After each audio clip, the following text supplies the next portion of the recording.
गाथा मनोपुब्बंगमा धम्मा मनोसेट्ठा मनोम्या मनसा चेपदुट्ठेन भास्ति वा करोति वा ततो नन दुखम वेति चक्कन व वहतो पदन। मन सभी प्रवृत्तियों का प्रधान है। सभी धर्म अच्छा या बुरा मन से ही उत्पन्न होते हैं।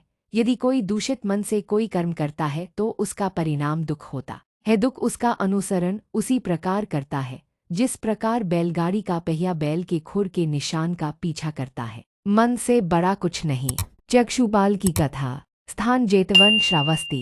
यह गाथा भगवान बुद्ध ने श्रावस्ती के जेतवन विहार में चक्षुपाल नामक एक नेत्रहीन भिक्षु के संदर्भ में कही थी। एक दिन भिक्षु चक्षुपाल जेतवन विहार में भगवान बुद्ध को श्रद्धा सुमन अर्पित करने आया। रात्रि में वह ध्यान साधना में लीन टहलता रहा। उसके पैरों के नीचे कई कीड़े मकोड़े दबकर मर गए। सुबह में कुछ अन्य भिक्षुगण वहां आए और उन्होंने उन कीड़े मकोड़ों को मरा हुआ पाया। उन्होंने भगवान बुद्ध को सूचित किया कि किस प्रकार चक्षुपाल ने रात्रि बेला में पाप कर्म किया था। भगवान बुद्ध ने उन भिक्षुओं से पूछा कि क्या उन्होंने चक्षुपाल को उन कीड़ों को मारते हुए देखा था।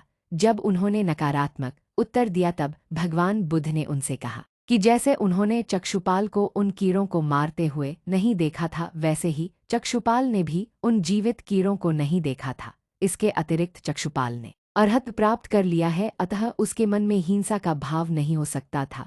इस प्रकार वह निर्दोष है। भिक्षुओं द्वारा पूछे जाने पर कि अरहत होने के बावजूद चक्षुपाल अंधा क्यों था, तथागत बुद्ध ने यह कथा सुनाई। अपने एक पूर्व जन्म में चक्षुपाल आंखों का चिकित्सक था। एक बार उसने जानबूझकर एक महिला रोगी को अंधा कर दिया था। उस महिला ने वचन दिया था कि अगर उसकी आंखें ठीक हो जाएंगी तो वह अपने बच्चों के साथ उसकी दासी हो जाएगी और जीवन पर्यंत उसकी गुलामी करेगी। उसकी आंखों का इलाज चलता रहा और आंखें पूर्णतः ठीक भी हो गईं, पर इस भय से कि उसे जीवन पर्यंत गुलामी करनी होगी उसने चिकित्सक से झूठ बोल दिया कि उसकी आंखें ठीक नहीं हो रही। चिकित्सक को मालूम था कि वह झूठ बोल रही थी, अतः उसने एक ऐसी दवा दे दी जिससे उस स्त्री की आंखों की रोशनी चली गई और वह पूर्णतः अंधी हो गई। अपने इस कुकर्म के कारण चक्षुपाल कई जन्मों में एक अंधे व्यक्ति के रूप में पैदा हुआ था।